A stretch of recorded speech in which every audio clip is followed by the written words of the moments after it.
అందరికీ నమస్కారం. శ్రీమాత్రే నమః. ఇది ఒక అతి రహస్యమైనది దేవి భాగవతంలో ఉన్న ఒక స్టోరీ. అంటే దేవి భాగవతంలో ఉన్న ఒక శ్రీచక్ర పూజ విధానం అన్నమాట. ఎలా చేయాలి పూజ అనేది తెలుసుకుందాం. దీని గురించి దీనికి ఒక చిన్న స్టోరీలా చెప్తాను, అప్పుడు మీకు పూర్తిగా అర్థమవుతుంది.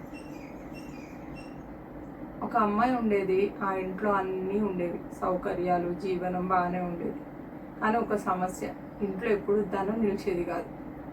ఎంత సంపాదించినా ఏదో ఒక విధంగా పోతూనే ఉండేది. స్థిర నివాసం ఏర్పరచుకోవాలి ఎలా అనుకుంది. అప్పుడు ఈ విధంగా శ్రీదేవి భాగవతం చదివితే అందులో తెలిసిన విషయం ఏంటంటే, శ్రీచక్రం ఎప్పుడైతే పౌర్ణమి రోజు శ్రీచక్రము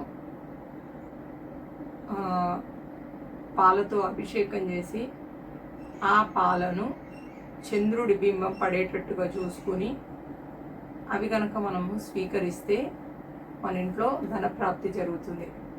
ఆ ఇంట్లో దాంట్లో ఇంకో కొన్ని నీళ్లు పోసి గంగాజలం వేసి మన ఇంట్లో కనుక అన్ని మూలలు చల్లుకుంటే దీనికి సాక్షాత్తు లక్ష్మి నివాసం అవుతుంది ఇల్లు అని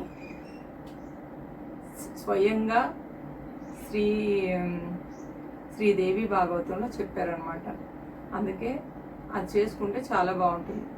అంటే ఎలా అంటే చంద్రకాంతి పడుతుంటుంది కదా, ఆ టైంలో మనం గనక అంటే చేస్తారు అందరూ ఖచ్చితంగా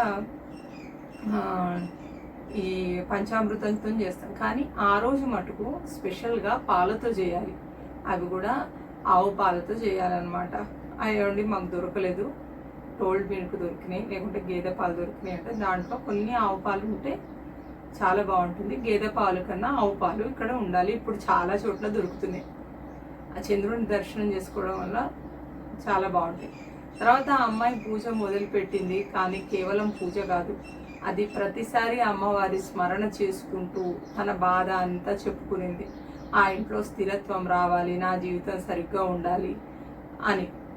నెమ్మదిగా ఇంట్లో మార్పు వచ్చింది.